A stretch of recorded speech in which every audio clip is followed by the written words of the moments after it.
The Belle of Louisville is a well-known icon within the city of Louisville, though many people are familiar with its role today as an event center for everything from school dances to gala celebrations. Few know the rich history that accompanies this iconic ship. Its journey began many years ago in a place far removed from Louisville, Kentucky. In 1914, James Reese and Sons Company built the Idlewild for the West Memphis Packet Company. It was built in the Western River style, with the entire ship made of wood except for its steel hull. Today it is the only steamboat of its kind still remaining. At the time, it was praised for its design, which allowed it to float in areas of water as shallow as 5 feet. This would prove to come in handy for the various jobs the ship would take on throughout its future. The Idlewild was originally used as a ferry in Tennessee, carrying passengers from Memphis, Tennessee to West Memphis, Arkansas. Apart from being a ferry, the ship was also a cargo ship, carrying goods such as cotton, lumber, and grain. In the 1920s, the Idlewild took on the life of a tramp, as the people of that time called it. It would travel from port to port, offering various excursions along the river systems of Ohio, Illinois, Mississippi, and Missouri. In 1931, the Rose Island Company of Louisville chartered the Idlewild as a ferry for the Rose Island Resort. The boat would pick up passengers from the resort and take them 14 miles down the river to a popular amusement park at the time known as the Fontaine Ferry Park. The ship was recommissioned, however, during World War II. By day, it would push oil barges along the Ohio River. By night, the Idlewild was used as a floating USO nightclub for the troops stationed nearby. In 1947, the Idlewild was sold to J. Herod Gorsuch, and her name was changed to the Avalon the following year. The name change had been the deathbed wish of the boat's master, Captain Ben Winters, whose career had started aboard a different steamboat called the Avalon. In 1949, the Avalon was purchased by a group of investors based in Cincinnati, Ohio. Over the next 13 years, she became the most widely traveled river steamer in the country.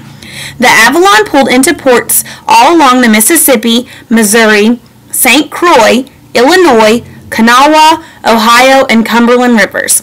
Her many stops included Omaha, Nebraska, Stillwater, Minnesota, Montgomery, West Virginia, and Nashville, Tennessee.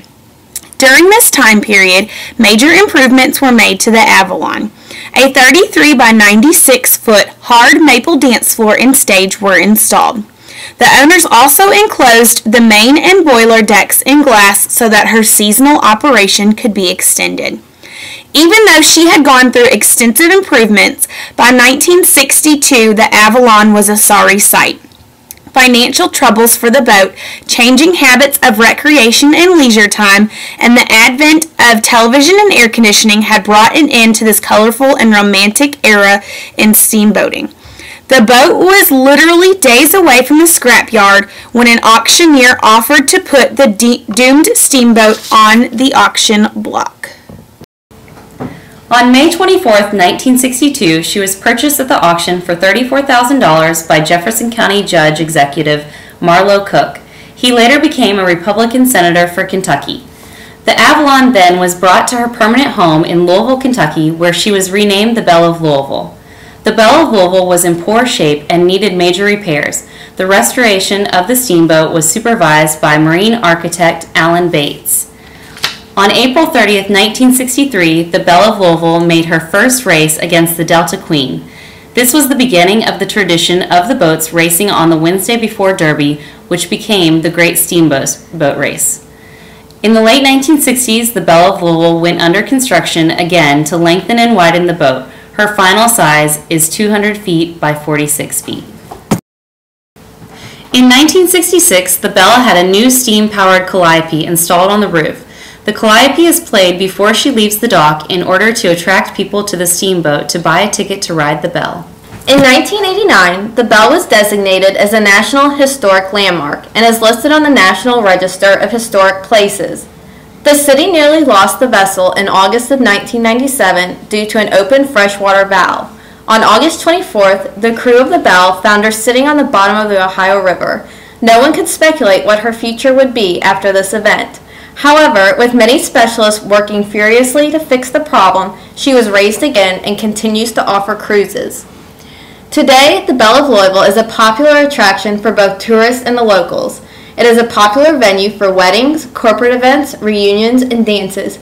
It even offers educational cruises for school field trips. Of course, the Belle is included in the Derby festivities. One of the popular events of the Derby Festival is the Great Steamboat Race. Before 2009, the Belle of Louisville raced the Delta Queen for the Golden Antlers. After the Delta Queen retired in 2008, the Belle of Cincinnati replaced her. Now both Belles race down the Ohio River from Jeffersonville, Indiana to Louisville, with the winner's prize being the Silver Antlers. Since 1995, the Belle of Louisville has been managed by the Waterfront Development Corporation. She will celebrate her 100th birthday in 2014, an event that will surely be commemorated by the city. For now, the Belle will continue to offer a majestic view of the Louisville skyline for the thousands of people who jump on board each year to cruise the Ohio River. The history of the Belle contains a treasure trove of instructional opportunities for elementary school.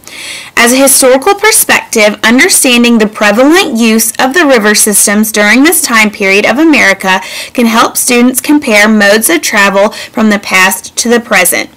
This might include comparing the impact of the steam engine to the present-day internal combustion engine. It might also include examining the extensive use of the steam engine in the 18th and 19th centuries through travel by rail. This would satisfy the historical perspective standard SS-EP-5.2.3 relating to describing change over time in technology and transportation. The history of the Belle can also be used in the instruction of geography as well.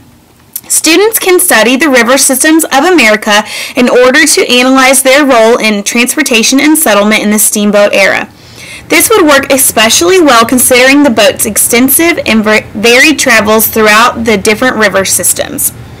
This would satisfy the geography standard SS-EP-4.2 regarding students recognizing how technology helps people move, settle, and interact in the world.